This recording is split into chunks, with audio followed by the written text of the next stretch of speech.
अस्सलाम वालेकुम जी, हमें आप लोगों के साथ आज का हमारा जो टॉपिक है बेसिकली है जी कि रियल एस्टेट सेक्टर इस बजट के हवाले से क्या एक्सपेक्टेशंस हैं और फ्यूचर इसका कैसा लग रहा है और इससे रिलेटेड कंपनीज में क्यों इतना एकदम से वॉल्यूम जनरेट होना शुरू हुआ है, जैसे टीपीएलपी है, पेस है और पिछले दिनों जीआरआर जो ग्लोब रेजिडेंसी है उसमें भी एकदम से बहुत ज़्यादा वॉल्यूम जनरेट हुआ था। आखिर क्या रीज़न है? तो अभी हम इसको डिस्कस करते हैं। सबसे पहले तो ये है कि एक प्रपोजल चल रहा है कि एफबीआर अभी करंटली क्या होता है। एफबीआर एक अपनी लिस्ट इशू करता है कि जी इस एरिया की जो वैल्यूएशन है ना इस हवाले से होगी।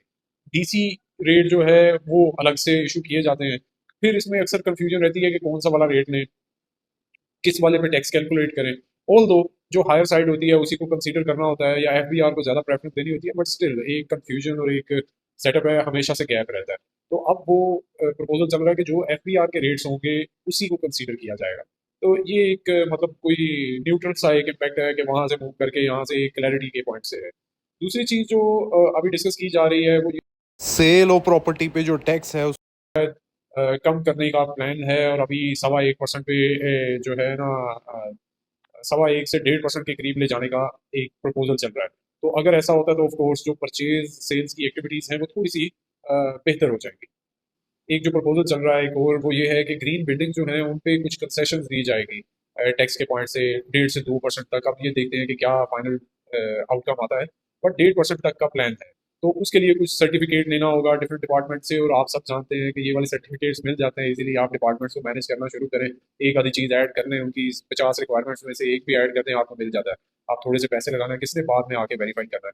तो ये एक पॉजिटिव चीज़ होगी कि लोग जो है वो करना चाहेंगे। लेकिन एक अगेन नेगेटिव फैक्टर ऐड हो रहा है कि शायद जो रेजिडेंशियल प्रॉपर्टीज हैं, अगर 2 करोड़ रुपए से ज्यादा की वैल्यू की प्रॉपर्टीज आप खरीदते हैं तो उस पर 1.25%, 1.5% एडिशनल टैक्स भी चार्ज किया जा सकता है, जो कि एक नेगेटिव फैक्टर है। अब ओवरऑल अपेरेंटली देखा जाए तो ऐसे लग रहा है कि रियल एस्टेट को दोबारा से कुछ ना कुछ फैसिलिटेट करने की कोशिश की जा रही है, क्योंकि इकोनॉमिक एक्टिविटीज कोई खास तो हो नहीं रही। 4% का अगेन ग्रोथ रेट प्रोजेक्ट किया जा रहा है इस बजट में, जो कि कोई एक्स्ट्रा, अगर आप कहें कि हमने कुछ एक्स्ट्रा ग्रोथ को प्रोजेक्ट किया है, एग्रेसिव कोई इम्प्रूवमेंट कोई प्रोजेक्ट की जा रही है या उस पर वर्क हो रहा है, तो ऐसा अपेरेंटली बजट के जो टारगेट है उससे नजर नहीं आ रहा। तो अब जो भी रिलीफ होगा वो सेक्टर वाइज होगा। जैसे टेक्सटाइल को थोड़ा सा रिलीफ दे के इम्प्रूव करने की कोशिश की जा सकती है या अदर एक्सपोर्टर्स को। अब रियल एस्टेट का भी ऐसे है, और इसके कुछ साइंस ऐसे नजर भी आते हैं उससे पहले, बजट से पहले, कि आप ये शायद ना इस पे इम्प्रूवमेंट आने के चांसेस है। कैसे?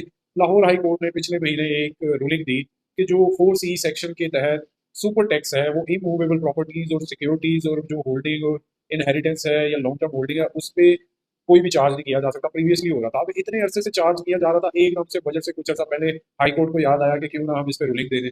तो ये एक पॉजिटिव साइड है, और हम हमेशा से समझते हैं कि अदालतें कब और किस तरह से फैसले देना शुरू करती हैं और किस फेवर में होता है और क्या प्लान चल रहा होता है। तो एक तो ये फैक्टर है। पिछले दिनों मतलब शायद मई या अप्रैल में ही, इसी पिछले ही महीने गालिबन अगेन एक फैसला आया था 7D सेक्शन। वो था कि एक से ज्यादा प्रॉपर्टीज रखने वाले लोग जो हैं उनको अलग से एक एडिशनल टैक्स पे करना पड़ता था, और वो भी अदालत ने उसका भी फैसला सुना दिया कि वो इलीगल है, मतलब उस पर नहीं होना चाहिए। तो वो डायरेक्टली प्रॉपर्टी सेक्टर से रिलेट कर रहा था। तो टेक्निकली देखा जाए तो प्रॉपर्टी को दोबारा से लाइमलाइट में आते नजर आ रहा है और इन्वेस्टर्स के लिए एक एवेन्यू ओपन किया जा रहा है। इसमें एक दो चीजें पॉजिटिव है। वो ये है कि जैसे ये प्रॉपर्टी सेक्टर स्टॉक मार्केट का है, टीपीएलपी, जीआरआर, इसके अलावा आई रेट जो इमेज रेट है और पेस है, इनमें थोड़ी सी अपसाइड का या इन्वेस्टमेंट का पोटेंशियल बनेगा। लेकिन एक नेगेटिव फैक्टर भी है। जब प्रॉपर्टी सेक्टर में तेजी होगी तो एक चीज हमेशा याद रखिए कि स्टॉक मार्केट का पैसा यहाँ से निकलेगा तो प्रॉपर्टी सेक्टर में जाएगा, क्योंकि पाकिस्तान में इन्वेस्टमेंट की ऑप्शन अपॉर्चुनिटीज हमेशा लिमिटेड होती है। तो अब देखना यह है कि इस प्रॉपर्टी सेक्टर लाइमलाइट में आने के बाद क्या एक स्टॉक मार्केट हमारी एक रीजनेबल प्रॉफिट टेकिंग और करेक्शन नजर आती है या नहीं आती। बहरहाल आप कमेंट करके बता सकते हैं कि आप स्टॉक मार्केट को लेकर फ्यूचर में कितने ऑप्टिमिस्टिक हैं और आपके ख्याल में क्या टारगेट हो सकते हैं स्टॉक मार्केट के, और आपकी इन्वेस्टमेंट स्ट्रेटजी क्या है। तो ये भी बता सकते हैं कि नेक्स्ट वीडियो किस टॉपिक पे आए। प्रीवियसली मैंने मल्टीपल वीडियोस अपलोड कर दी हैं बजट पे और दूसरे एरियाज पे। आप कमेंट करके बता सकते हैं आपकी फेवरेट वीडियो कौन सी रही। रास्ते में रहिए। अस्सलाम वालेकुम।